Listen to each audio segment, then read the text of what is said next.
Yes. Good afternoon, everyone, and welcome again to another seminar lecture. Today we have Dr. Joshua Auld. I'll give his bio right now. So he is the manager of the Transportation Systems and Mobility Group in the Vehicle and Mobility Simulations Department at Argonne National Laboratory. He is the lead designer of the Polaris Transportation Simulation System.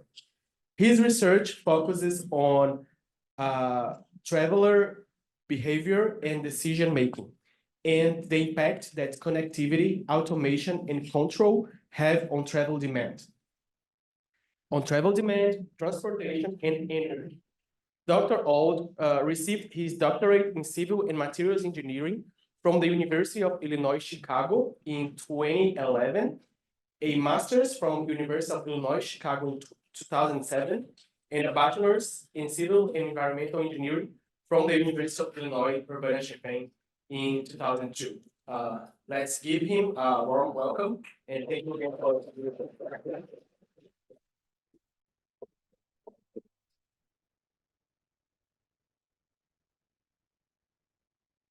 Great. Thank you for that introduction, Renat.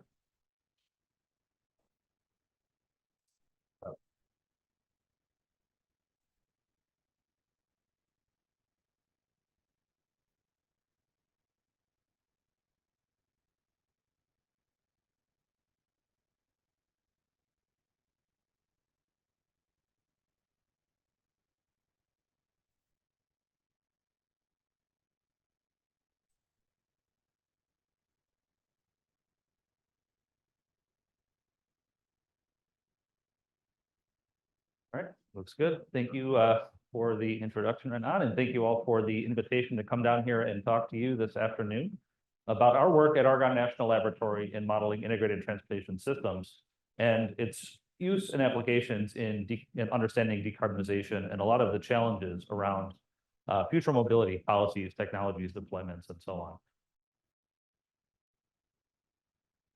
So I want to start by giving a little bit of motivation. So what is the real challenge here? Why do we do this work in transportation system simulation and multiple model integration simulations?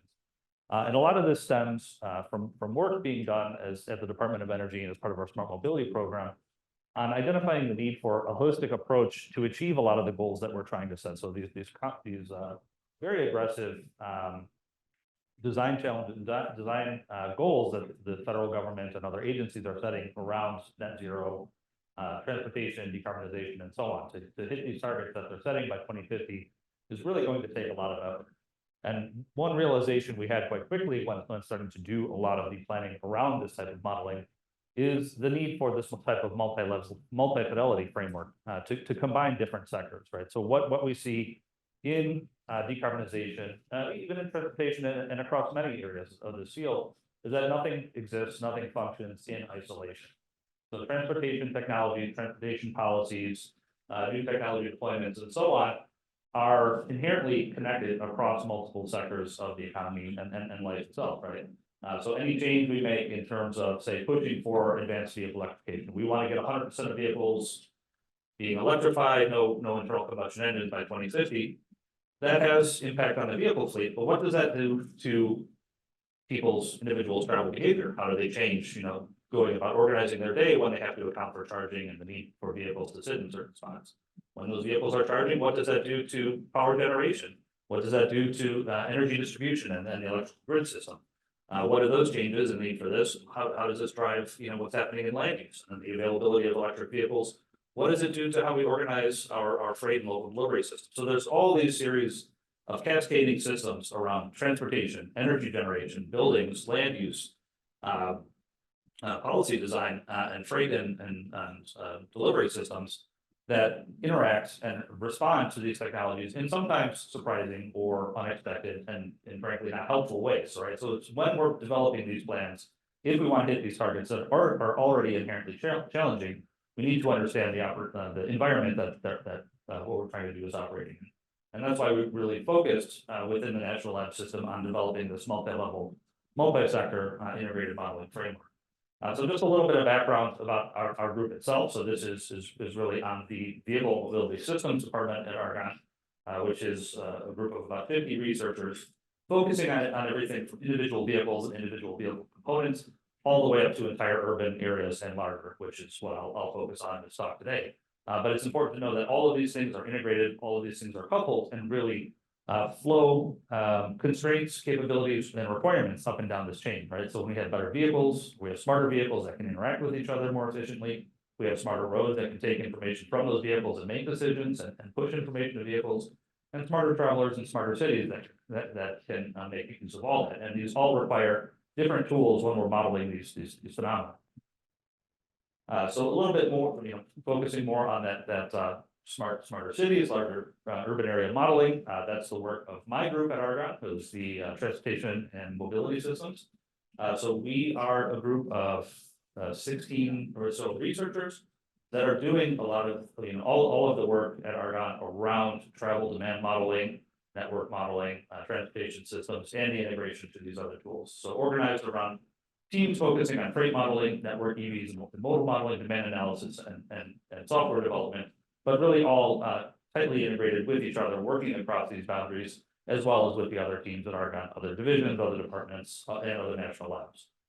And that's really highlighted, I think, on this slide. So this is the main work product, the main focus of all of our efforts at Argonne, but other national labs as well, is on implementing this workflow, end-to-end modeling workflow for transportation systems to look at technology and policy impacts for large metro areas. So this is really comes out of about 6 years worth of effort at 5 different national labs, working with multiple universities, other national labs, other external partners, whether that's stakeholder input from cities and agencies, or planning agencies, or commercial partners even. So there's a lot of effort and a lot of different R&D partners going into putting this workflow together to address a lot of these challenges. And really with the focus on developing these metrics. So how do we understand mobility impacts, energy impacts, changes in emissions in GHG, impacts on overall cost at an individual level, at a system level, at an investment level, how those different impacts affect equity and accessibility, and a lot of these other characteristics that we would use to quantify the effectiveness of policies, right? So we can decarbonize, we can get to net zero by saying no one drives, but that has pretty drastic impacts across all the other metrics. So how do we get these policies in a way that's most achievable? And that's what we really focus on with the system modeling. So linking, starting with a foundation, a center of this agent-based transportation system, which is the Polaris model I'll talk through today, but demonstrating the linkages to other levels. So whether that's individual vehicles linked together, multi-vehicle controls, some more long-term modeling around EV deployment, EV siting, electric vehicle adoption, and changes in vehicle markets. Oops, sorry, that logo should be up here, and changes in land use, and so on. So linking all of these tools across all of these 25 different partners into a coherent, consistent workflow to address these challenges around decarbonization. So a lot of effort, a lot goes into putting this workflow together, but what do we feel makes it unique? I think it really focuses down into what are its key modeling capabilities and what is it providing in really other tools that have been developed, and how does it perform? So, and these two are intrinsically linked. So the ability to model a lot of the more advanced features in the activity-based model itself are really enabled by a lot of the focus on computational efficiency and computational performance.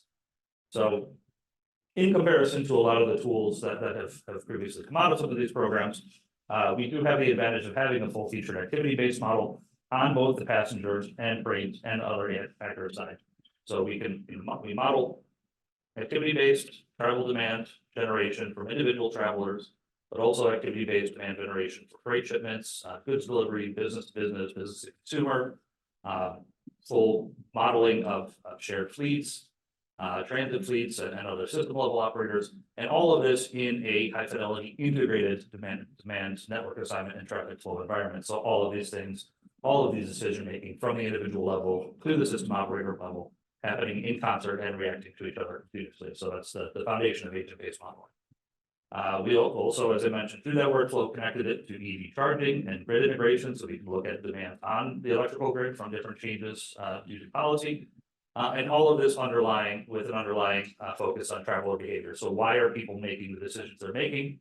How do those decisions change under different constraints and different availability of technologies, and so on. So again, that's a lot of features to pack into one model set, which really requires us to focus on computational efficiency. So there's a large team within our group just focusing on how to get these things deployed and how to get the tools built in a way that doesn't degrade performance.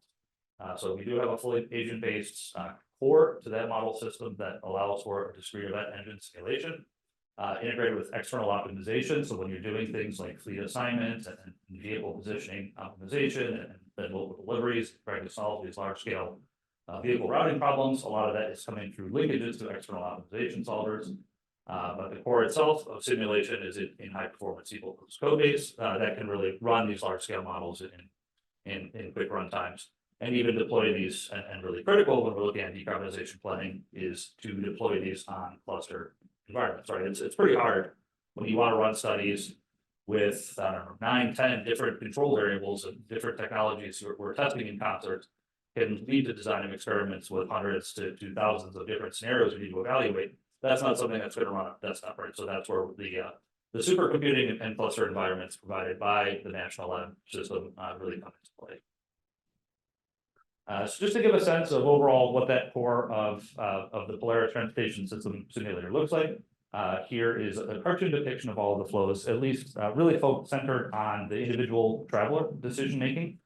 So where everything flows down from long-term choices about where I live, where I work, what kind of vehicles do I own, and how that flows down into my midterm, more routinized decision making about the things like my work patterns, my routine activities like dropping kids off at school, picking them up, and so on, and ultimately how that flows down to the day-to-day travel decisions, which actually are simulated and interact on the network with other agents like freight operators, whether it's long-haul freight or local deliveries, transit operators who are doing both scheduled service and potentially on-demand service, TNC operators, which is all on demand. Right? Question? Does it have people the option in the program to walk or bike to work or out to dinner or something like that? Yes. So we're modeling all these choices around what do they need to do in the day. So what activities do I want to engage in? Where are those activities? What are the modal choices available to me given that? And these constraints are all flexible too. So if I decide where I want to go, I'm limited in terms of the modes that actually can get me there. If I know that I have a car, I have more flexibility. So all of this decision making is accounted for in a computational scheduling process model that underlies a lot of this. And then, resolving into a consistent activity schedule, developing routes which are constantly evolving, right? Because transportation, congestion grows, things happen in the network, expected travel times change. So the routing is constantly evolving for the individuals, both in pre-trip planning and immediately before the trip departure and en route as well. So all of these routes are adapting to local changes in conditions and changes in information flow. So are those travelers informed by different sources, which in the end resolves itself into individual movements. So some type of quasi micro simulation movements through the transportation system for these travelers, but also equivalently for all these other systems. So this is from this perspective, but there are other perspectives as well, which then move out, generate energy use, charging needs, and this is where we generate the demand on the grid. But you can see those other long-term, land use changes and land use evolution flows in and forms a constraint set about what choices I can have about where I live and work, evolution in vehicle markets, government policy, incentives for different vehicle types flow in terms of the vehicle choices I make, and so on. So there's this whole interconnected set of simulators, of which the Polaris itself is kind of shaded in gray here. As I mentioned, so there's agent-based modeling from different perspectives. This is more of a slice of that, what that decision making looks like on the freight operator side. But same general concept. So we have long-term choices about when are firms formed, what assets do they own, how are those assets distributed between their physical locations, what choices do I make around fleet ownership and electrification, and that flows into the supply chain partner. So whether I'm a producer of raw materials, intermediate goods, finished goods, or even a shipper or a third-party logistics company, these are all elements that engage in forming supply chain partnerships. So I'm a mine here that goes to a factory here, that goes to a warehouse, that goes to a consumer. So and netting of commodities to actual goods flows, and that's more of a strategic level decision flowing into, I guess, what would be more the technical level decision. So for individual shipments, what is the actual logistics chain? And all of this is conditioned by what assets I own. So like my goods, if I'm a Walmart, the flow of that goods and what is being used to move those goods look a lot different than if I'm a small store,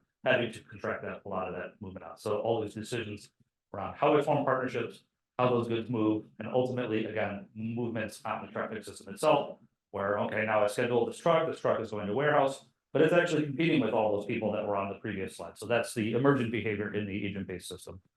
I want to be on this road, you want to be on this road, everyone's piling in, we need to make decisions about how to route around that. And what comes out of that is the characteristics of the network. I think in the interest of time, I'll skip past this a little bit. So if I go quite quickly on this, is more of an overview. But this just shows some of the let's say choice modeling or other statistical modeling that form the core of the decision making around the activity-based model, including how do I generate the activities I want to engage in? How do they get scheduled? What sort of econometric choice models are implemented to make those decisions, and generally what the flow of what would be the equivalent of the planning behavior as it flows through the ADM. And there's an equivalent on the dynamic traffic side as well, about from the agent perspective, once an activity is generated, what is the decision route it goes through in terms of routing, adapting that route with new information, moving through the network in terms of links and intersections, and interacting with traffic control. So not important what the individual components of this are, more that it's this sort of agent-based logic of how these things interact and respond to other decision-making and control strategies to form that emergent behavior. And as I mentioned, there is mesoscopic traffic simulation. So as all of these individual agents start to move on the network, they are moving in links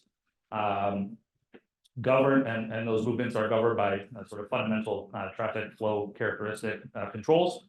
In this case, on an individual vehicle type basis. So we have different fundamental flow characteristics for different vehicle types through this sort of I don't know what we call it, but it's a nearly microscopic simulation, except for we don't account for sort of lane keeping behaviors, but actually car following behavior on the links that is attenuated by the different vehicle types and technology. So freight vehicles are going to keep more of a distance because they're longer, have slower acceleration profiles, and so on. So all of that is linked into this agent-based simulation when all of the vehicles start to move through the system.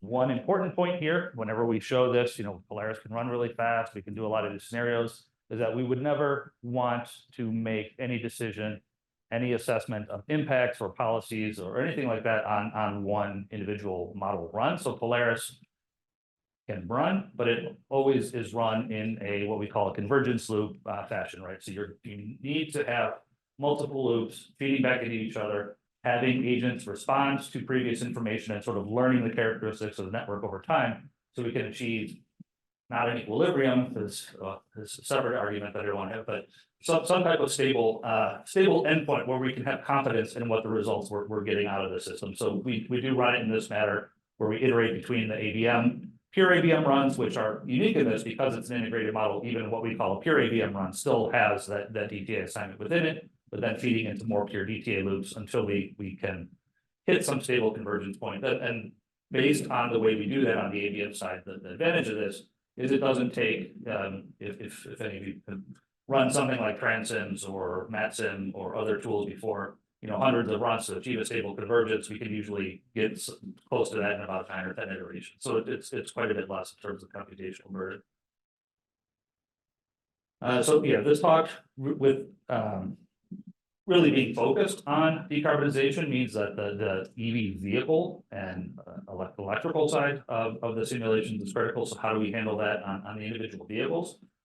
It's actually through co-simulation of the Polaris platform itself with vehicle energy consumption models. So we do have a tool, I think maybe on the next slide, that is a very detailed actually engineering model-based engineering tool that's deployed at different automakers when they actually do their vehicle designs.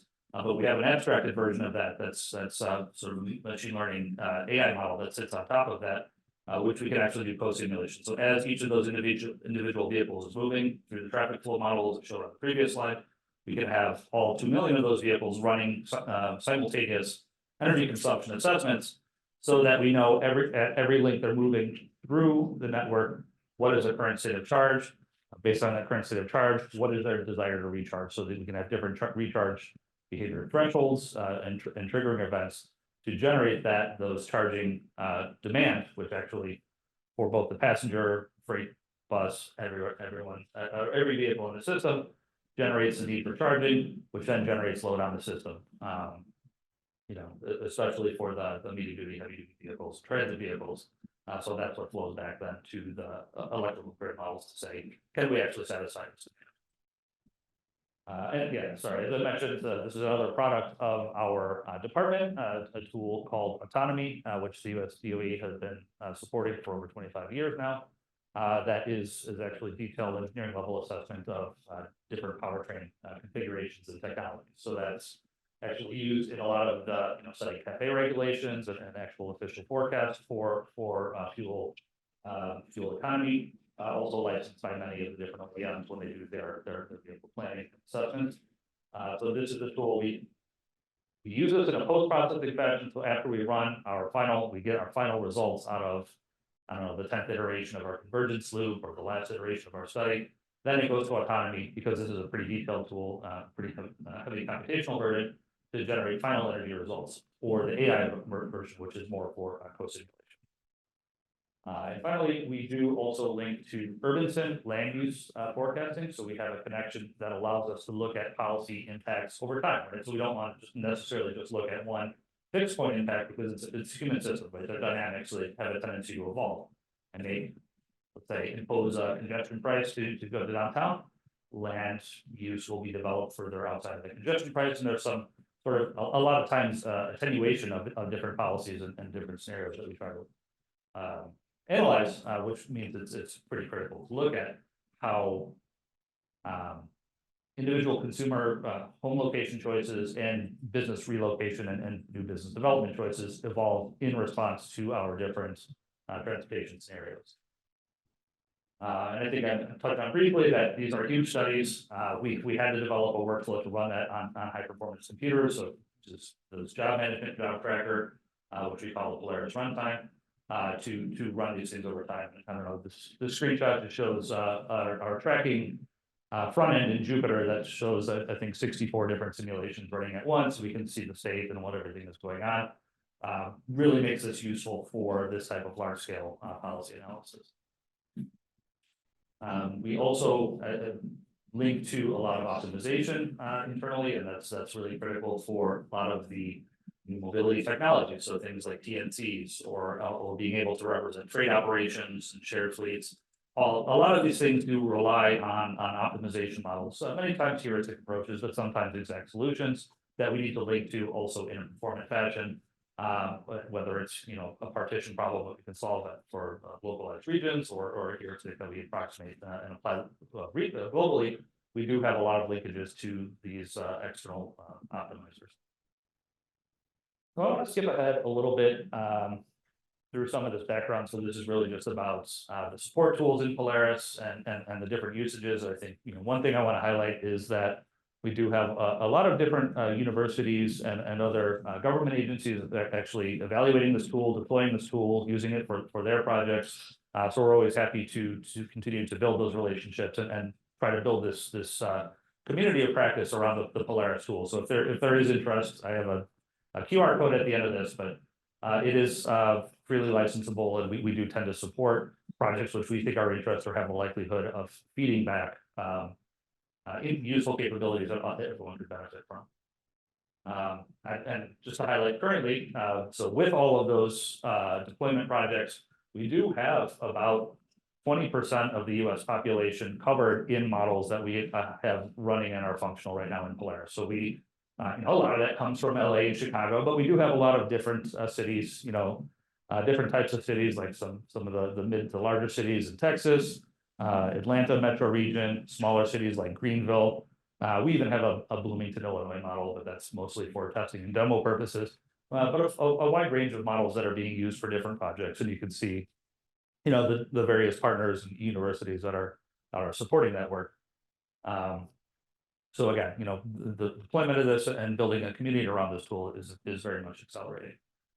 So with some of that admittedly quick and high level background out of the way, I wanted to go through just an example of what a high level large scale decarbonization planning study looks like. And this is one that we recently completed this year for the Department of Energy for the Chicago metro area. So this was probably one of the largest studies. I think it's one of the largest studies we've run, and one of the largest studies I'm aware of this type of travel demand models being used to look at hitting an official DOE target, which was demonstrate the ability to work with one major city and improve mobility productivity by 25% by 2040. So this was a goal that our DOE sponsors had set for themselves. So we worked with Chicago to hit this target. And in this case, not sure why one of the logos is missing. Maybe there's an animation. No, we did work with a lot of the regional stakeholders in Chicago. So this is meant to be CMAP, which is the Metropolitan Planning Organization in Chicago, but also the Chicago Department of Transportation, the CTA, so the transit authority there, as well as the Regional Transportation Authority, which oversees all of the highway and transit funding in the Chicago region, to identify what are their near-term priorities for analysis in terms of potential policies or potential investments they could make to help improve energy efficiency and mobility regionally. So after a lot of discussion, we ended up determining that we could design a study with 192 total scenarios built out of these, I don't know what we call scenario levers. So it was congestion pricing, which was in this case took the form of fixed time of day tolls, time of day varying tolls on all the expressways. So it's more like, I don't know, we call it congestion pricing, but after discussion with the stakeholders, it became more like an advanced tolling strategy. Transit investment, so regional transit plans developed with these two transit authorities. Connected infrastructure, where we have traffic signals that can respond to connected vehicles and get trajectory planned and communicates STAT information at all major intersections. We did have a first mile, last mile PNC policy.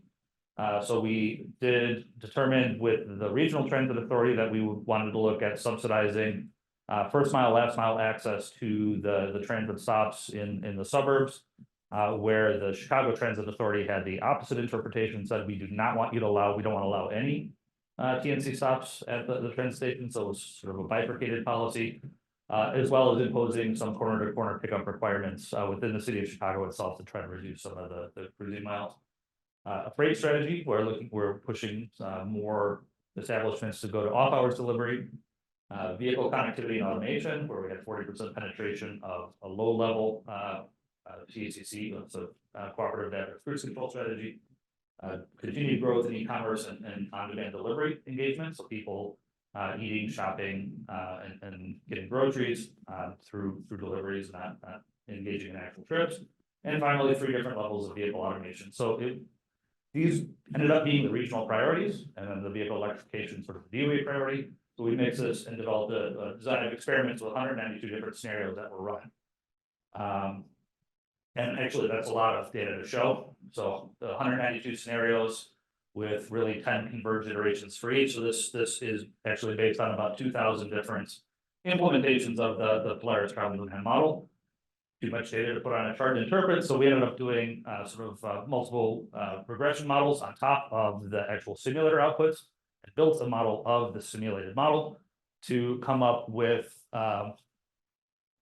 what are the expected outcomes, and then the optimal combinations across different metrics. So after building that regression model, we can do sort of a mixed program on top of that and say, what are the optimal, what is the optimal combination, for example, for reducing vehicle miles traveled?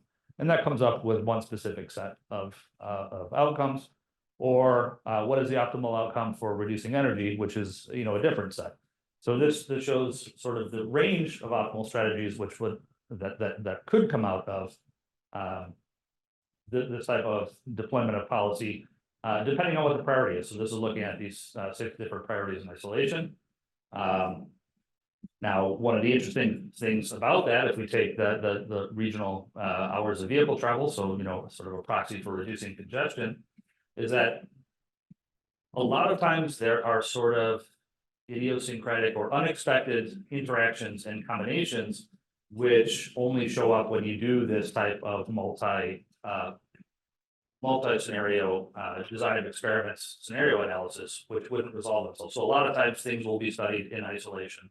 So a research group will come and say, what does this TNC deployment policy look like? And what we're trying to show here is that if you do that, we deploy this TNC policy, we analyze that TNC policy, we actually say the way this was designed, and it seems like another bar is missing there, but the way this TNC policy is designed, it has a direct effect of actually increasing regional travel by about 1%. So it looks pretty poor. So you would study this and you'd say, this doesn't make sense as a policy to implement.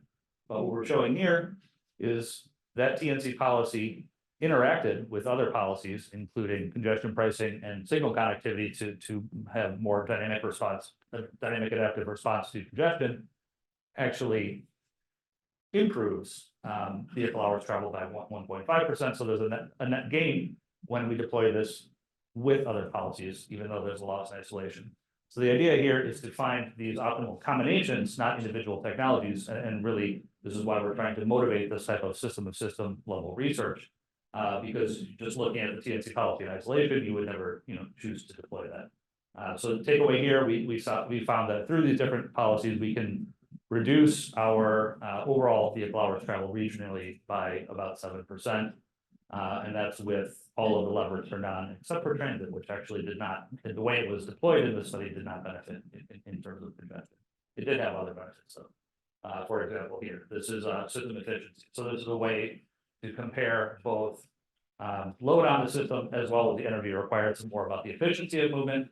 And in this case, we see important information for our DOE sponsors was that about 46% of the increase that we can get in terms of increase in productive miles per kilowatt. So how much actual movement that's useful can we do per kilowatt hour energy spent?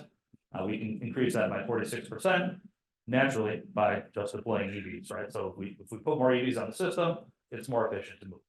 But about 14 additional percent, so 14% of the benefit is from transportation systems improvements. And this sort of aligns with the investments. There's a lot of research going into electrification, but also showing that the transportation system side, whether that's congestion pricing, transit, freight, and their interaction, also has a significant benefit. And why is that important?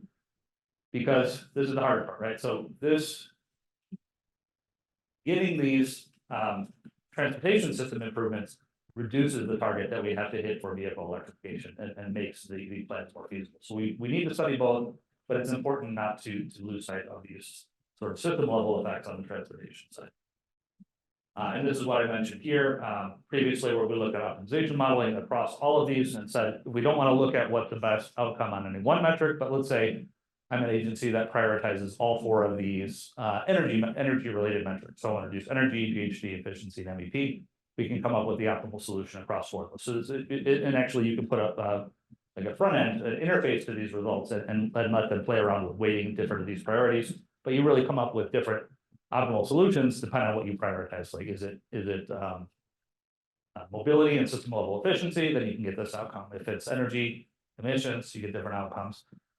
So important for giving policymakers, and this information was going back to the regional authorities in Chicago, the ability to look at the trade-offs from these different strategies when they're being studied. I think I will just go through some of the key findings here that came out of this, and then leave time for questions. So from the same study, we see that the primary energy improvement benefit was driven by vehicle electrification, but that there was that additionality we can get on top of that. So about 25% of the benefit, 15 to 25% of the benefit can come from other transportation system strategies. The TNC policy did reduce ridership and shared rides, and shift to OD and e-commerce did reduce personal miles, but increased freight and rideshare miles and empty miles. So this was actually on net a benefit in terms of load on the system So shifting people from inefficient personal trips to more optimized e-commerce trips, although the same doesn't apply to ODD, which is more on demand. So e-commerce efficient, ODD not efficient, because this gives you the opportunity to plan ahead and optimize. This is more like a slightly less efficient personal trip. But a lot of these findings, critical to a lot of our partners locally, whether it's a utility, garage operators, transit operators, freight companies, and so on. So providing a lot of important results as these, and by the way, all of these people have different priorities and different requirements that they want to see going into these studies. So trying to give a platform to evaluate and see what these trade-offs look like. I think I'm on time. So with that, I'll say thank you and take it. And that QR code will go to our website and you can see the tool and downloads and all that. I'll open for questions now. Thank you, Dr. This was a really nice presentation. I have two questions basically. In your Chicago design studies, I couldn't see the grid supply scenarios because you did mention electrification, but what would be the penetration levels of renewable energy?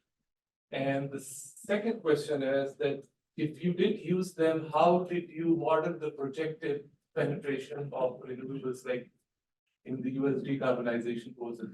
So great question, and that is actually future work. So the grid element was taken as a given in this study, but we do have a project with these same set of partners as well as ComEd, and which is the local utility, to model. Now, when we do this, and actually some more advanced, we're going to push the boundaries a little bit more. This was seen as more of a near-term study. They wanted to know what's feasible in 5-10 years. Well, when we're doing 2050 planning, we're going to do the same thing, but also with those grid requirements and grid models that Oak Ridge is developing, and the an Argonne tool called Auld, which is the least cost electricity dispatching model to say, now how do we meet that demand? And then I think the plan is to use grid lab D for on the distribution side. So when we generate that demand, can we satisfy at different the bus level or I forget which level they're looking at, but that's future work. So we're currently kicking off that project. Just a quick follow-up question. So once you were quantifying emissions for different penetration levels of vehicle electrification, so you were assuming like a Constant grid, yes. And present day grid, right? Yes, present day grid. Those are sort of the stock factors in the green model we're used for that. Hi, Josh. Great to see you. And thank you for the nice presentation. I was curious, how do you incorporate disruptors, like as low as construction, all the way to unnatural, like the Baltimore Bridge, as an example, or natural disruptors to this framework? Yeah, that's a challenge, because that is something, if you talk to these folks, they're mostly interested in those kind of things, right? We have a winter storm that comes and blows waves onto Lakeshore Drive, and then it freezes and blocks it for a day. What happens? We have, we planning for Olympics, didn't pan out, but when we were planning for Olympics in Chicago, they're very interested about what is disruption look like. We have a convention coming to Chicago in July, right? So that's going to trigger a lot of road closures. What does that look like? This tool, in this study, we're not really doing that right now. This is more of like steady state average day. But in the past, we have used the traffic flow simulation and connectivity to say, how can we manage disruptions? That was mostly about incidents. So if we take sort of expected sets of incidents, you can take, you can pull this data from a lot of different sources online, say what lanes were blocked, how long was the disruption, throw that into the simulation and see how the agents respond, and you can develop different plans.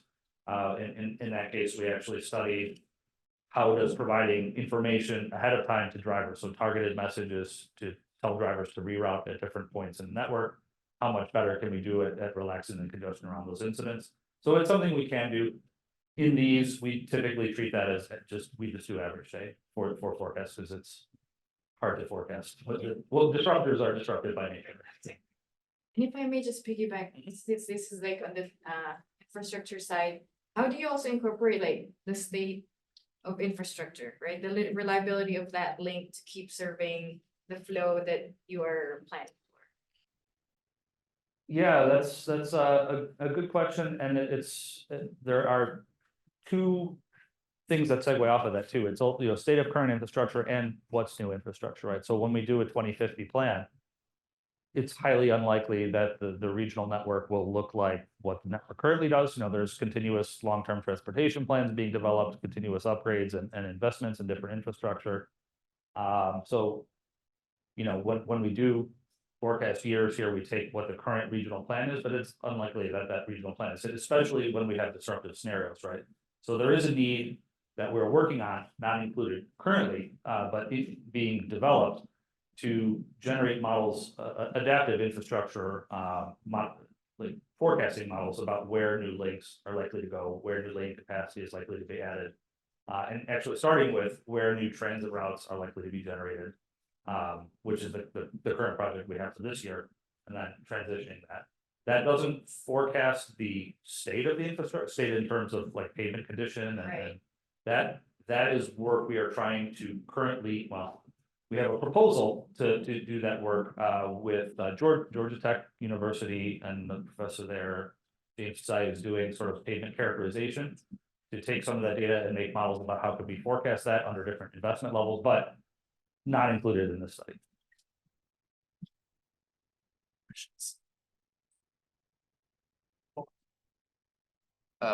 Thank you for the great presentation. First of all, I see that from the, I think last slide you put that one of the last slides, that a lot of the improvements and this one before, improvements comes from adopting a big chunk of the vehicles on the road as electric vehicles, and it's pretty apparent from the federal goals and some states like California that they want to push for EVs. But the market as it stands is actually pushing back on EVs, and this sales are slowing down. Part of the reason because it's a lot of people still have range anxiety, and you drive to a bunch of chargers and they're broken, and you don't want to be stranded, especially when driving such a big thing in the US. So what's actually picking up is hybrids, and I wanted to ask two things. So are hybrid vehicles, which you get a lot of the benefits from EVs without the big change of having a fully electrified drivetrain, incorporated? How do you incorporate that, or have you incorporated that into this model? And what's a bit surprising, I guess, or neglected throughout research, is that I don't see anything done on hydrogen vehicles, which I think are a major step up in terms of sustainability from electric vehicles. You don't have to mine for resources, make the battery, then dump it away and not recycle it when it's dead. So have you considered any of these, or both of them are? So in this model, through the connection with autonomy, so autonomy has every possible combination of vehicle segment, powertrain type, fueling type, and capabilities and so on that you can imagine. There is in the CAFE studies that they run, they have 2 million different combinations of all these different vehicle characteristics. So we don't run all 2 million of those. We generate what are the fleet forecasts from that vehicle market assessment model, with the thumb on the scale, right? Since the penetration level itself was a scenario parameter here, we want to look at who adopts them, but we actually force adoption to, and in this case, there was a 15% low, 50%, and then 75%. So this is obviously shown for the high penetration case.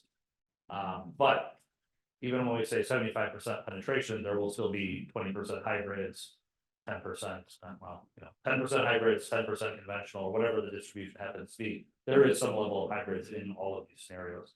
There is not fuel cell vehicles, as there, to be frank, is not much appetite for that on the passenger vehicle side to date. So Toyota had tried, right? So that Mirai is not really a particularly well supported platform at the moment, but where hydrogen vehicles are gaining a foothold is in the medium duty and heavy duty space. So hydrogen buses, hydrogen delivery vehicles, long haul trucks. These things are being actively developed and actually do exist in the model. Javier. I had a question about, in your conclusion slides, there's one about e-commerce. Yes. And you mentioned that in this study, you're saying that empty miles will increase or are expected to increase?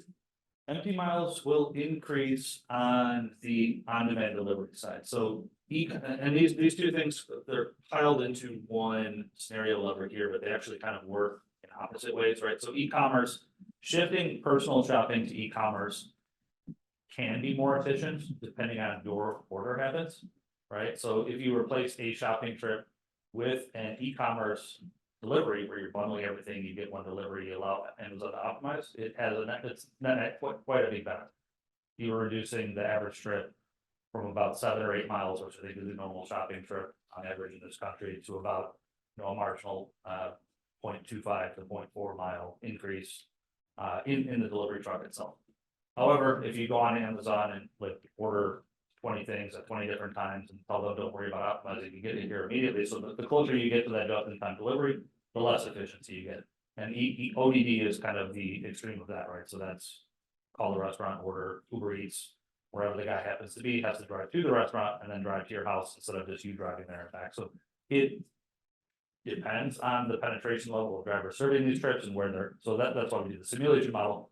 But generally, the ODD is going to create more empty miles. You got a quick question? Thank you again for the wonderful presentation. Thank you for visiting back.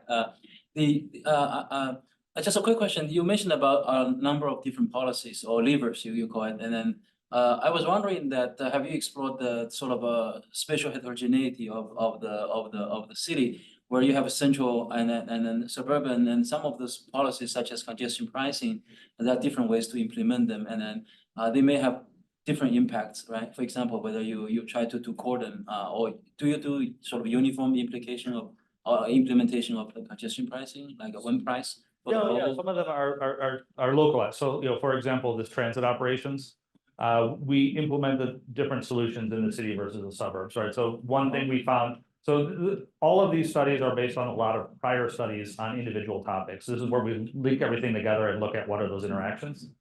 But in previous transit studies, we know that increasing frequency in the city of Chicago has very little impact, right? So if you go from a 5-minute headway on your bus to 2.5-minute headway, so that's doubling your frequency, right? But that 2.5-minute extra wait time doesn't really factor a lot into the decision-making of people. But if you go out to the metro train in the suburbs and say, I'm going to reduce my headway between metro trains from an hour to a half hour, it has a much larger impact. So that's a much greater travel time cost saving. So we look at different policies. So increase the frequency in the suburbs, in the city of Chicago, increase the speed and add some BRT lines, which because that way you're getting more payback in terms of lowering the overall travel cost. Same thing about TNC policy. So for this, we did it differently in the suburbs. In the suburbs, we find that access to transit stations is a gap, so we want to subsidize the first mile, last mile. In the city of Chicago, they find doing that would cannibalize their transit riders to no real benefit. So we don't allow that, and we actually impose a policy where they have to drive corner to corner. So we always want to look at localizing the policies, and that's because we try to show, different areas in the region are quite different. So this is just highlighting an overlay with the Justice 40 initiative, disadvantaged communities, but we're trying to look at, where specific policies impact different populations differently, because again, within city, even within suburbs, there are different types of suburbs. We want to make sure we're capturing a lot of this local variation. Thank you for the interesting presentation. I have 2 questions. The first one is that the model takes into consideration the demographics. So which exact factors are you considering, like income gap or people from different ethnic groups? I'm asking from the environmental justice community's perspective. And the second question is that, is it possible to achieve equity when we talk about electric vehicles or autonomous vehicles? Because as California, they have a program, CARB, for providing rebates to people purchasing plug-in electrical vehicles, but they found out that there was disparity in the distribution of rebates, and they placed an income gap, but still they found out that people from the rebates did not increase for the people from lower income groups because they still couldn't afford it. So yeah, you can't afford it, or you don't have a place to charge it. Yeah. So sort of the multifamily issue and lack of dedicated garage or charging the vehicle takes a lot of space, and that takes a lot of resources. So these are challenging things to address. So we try to. This is more about characterizing those. So we do.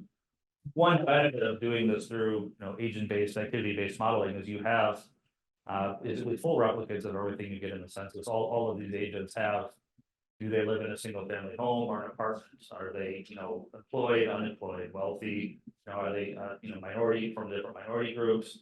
Have children, so all of these different demographic factors are tracked in there, which allows us to look at impacts on different populations at a fairly fine level. So we do try to account for that. And yeah, so like electrification is a challenging broad set of policies to implement in a way that it hits those EEJ goals. So, but active research under DOE on this topic for sure. Yeah, very quick, please. I have a question on the time dimension of these policies. So you, obviously, you're trying to evaluate the policy. We see whatever 40% improvements in whatever metric. But then they take like 20 years to implement, right? So in between those 20 years, like, is there anything in terms of this platform that would tell you the convergence of that benefit? Like, would you, it takes you 20 years to implement a new tolling system.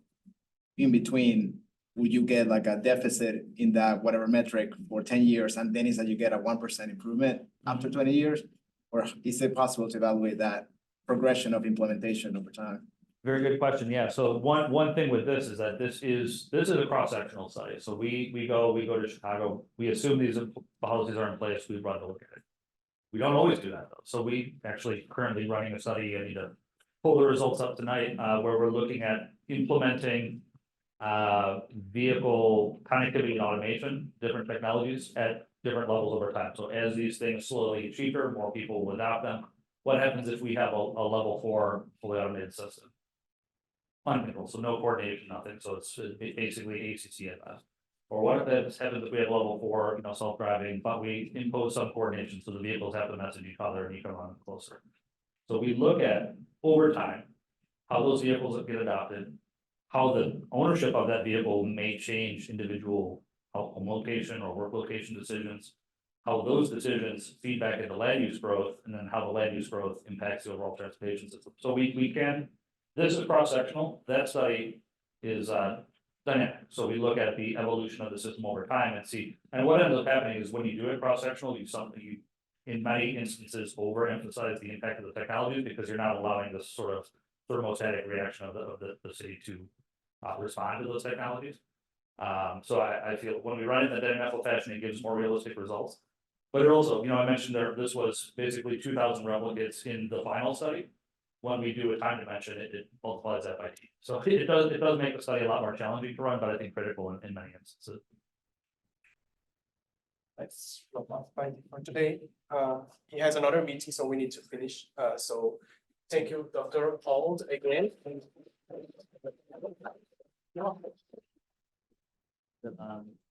This one.